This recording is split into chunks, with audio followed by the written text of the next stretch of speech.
descei, divina luz, a nós descei, divina luz, e em nossas almas acender o amor de Jesus, e em nossas almas acender o amor de Jesus. Pode continuar o teclado. E baixa um pouquinho o volume do teclado aqui, Luiz, o retorno aqui em cima, por favor. Filhos e filhas, nesses últimos domingos nós temos acompanhado, aliás, mais precisamente domingo passado, né, que foi o 5º domingo, esse é o 6º da Páscoa, 6º domingo da Páscoa.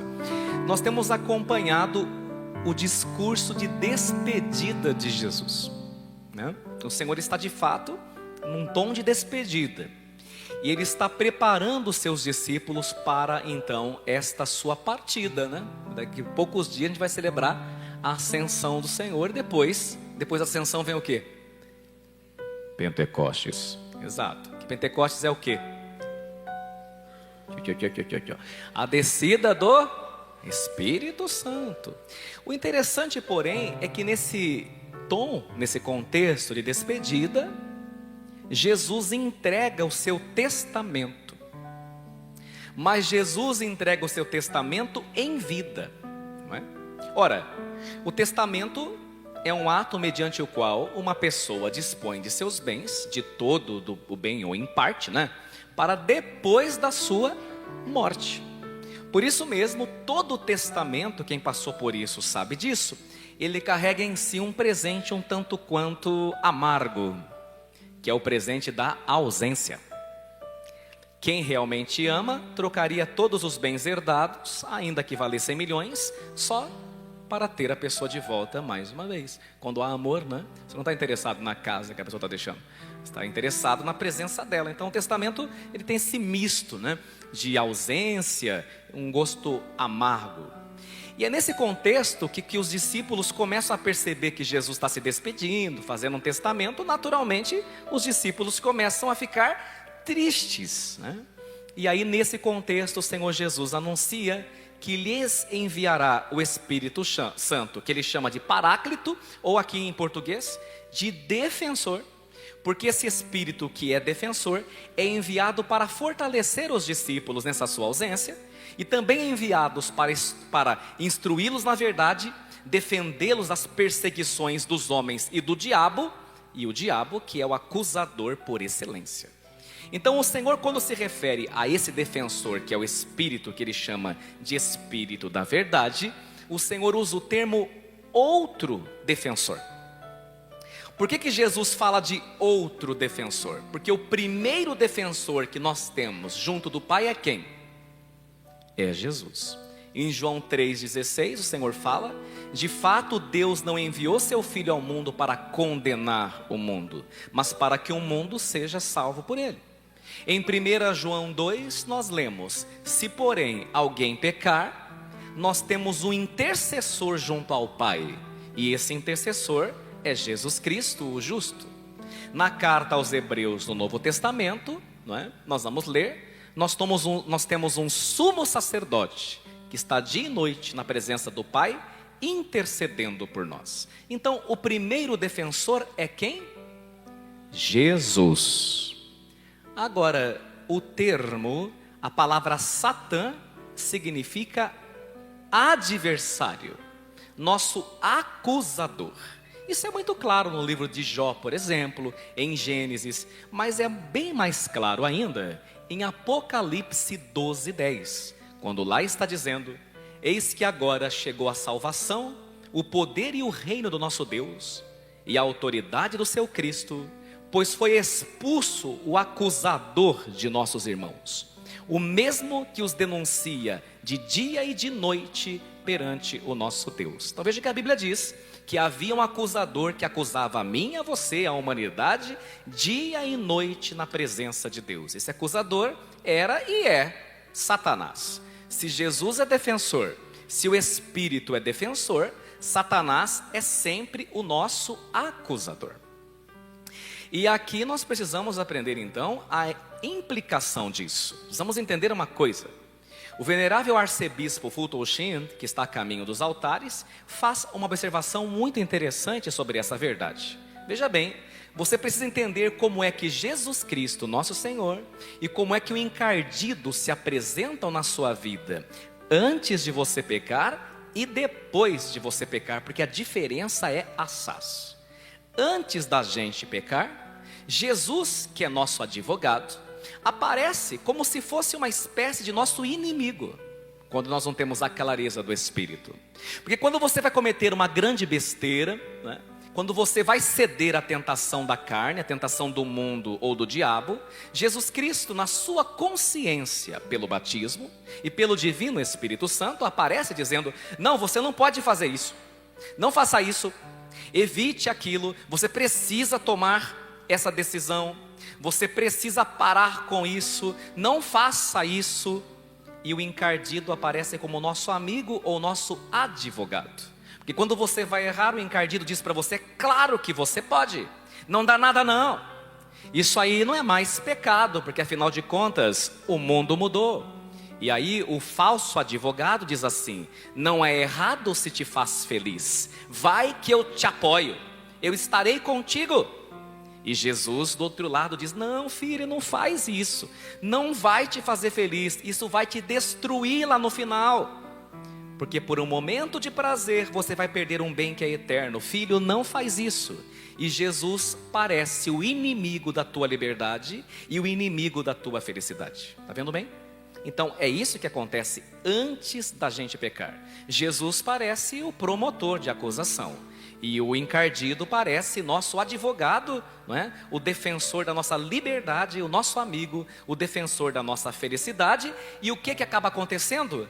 Você e eu acabamos sendo enganados como Adão e Eva foram e acabamos cometendo o pecado, o mesmo que aconteceu ao filho pródigo. E quando a gente vê, a gente está destruído, cheirando mal, na lama, comendo lavagem de porcos. E chega algum momento na vida da maioria em que a gente não consegue mais voltar, porque a gente não tem nem forças e nem mais coragem. E aí quando está destruído lá na lama, acabou com você, acabou com a sua vocação, acabou com a sua vida, acabou com a sua família, está lá na miséria. E aí, meus amigos e amigas, os papéis se invertem. Agora o diabo revela a sua cara e aparece como teu acusador. É depois que você erra. E inclusive diz: não vá se confessar, você tem cara de pau de procurar o padre e contar isso? E diz: está vendo o seu hipócrita, seu fraco, seu babaca, está vendo o que você fez? Você acha que você merece o céu? O céu não é pra gente como você. E outra, não tenha cara de pau nem na missa, hein? Porque você não pode nem comungar, que vai adiantar você ir à missa? Fica na tua casa. E o erro que você fez, diz o demônio, não tem solução. O que você fez não tem perdão, por isso desista. Não se esqueça que Judas caiu nessa e acabou por se enforcar.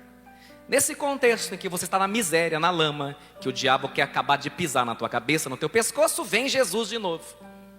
Mas agora, mais claramente como ele é, como o teu advogado de defesa. Ele diz: não, filho, não dê ouvidos a ele não. Ele é o pai da mentira, lembra?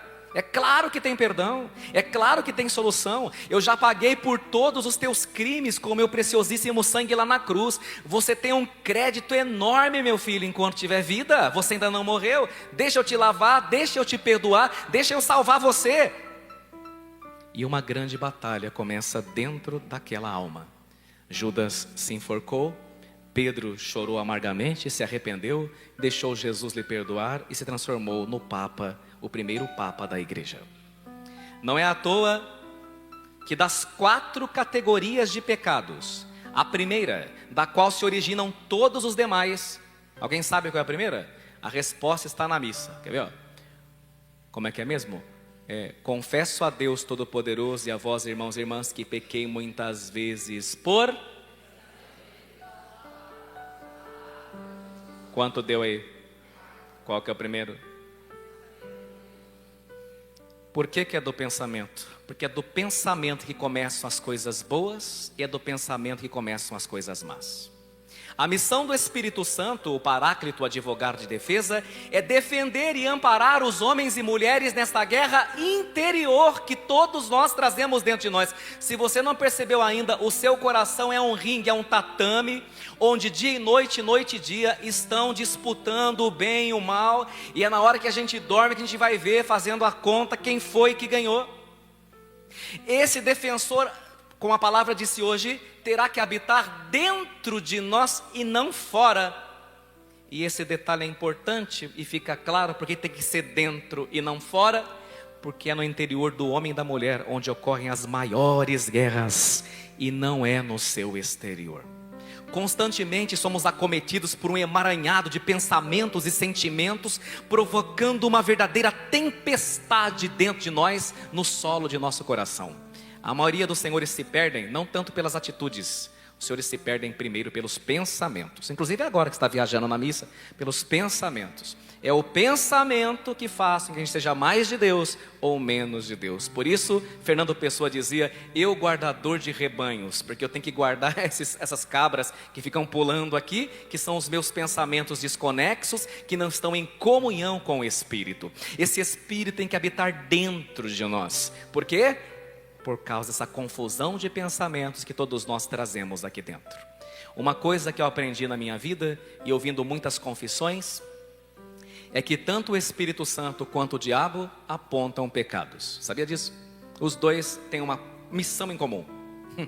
O Espírito aponta o pecado, porque a palavra diz, o Espírito vem para convencer o mundo a respeito do pecado e do juízo. Mas o demônio também aponta pecados.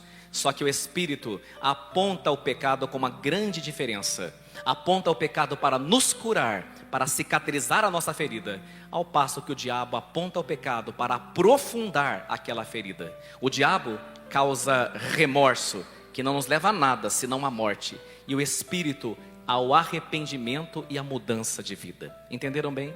Por isso que é preciso então, tendo consciência que o Espírito habita dentro de nós, pedir que Ele clareie e ilumine os nossos pensamentos, porque tem uma guerra de pensamentos dentro de nós. Muita gente pensa, por exemplo, que quando houve lá a batalha lá no céu, o arcanjo Miguel junto com o demônio, que os anjos ficaram lá, né, soltando bala, que mais? Com espada, com arco e flecha. Meu filho, anjo é espírito.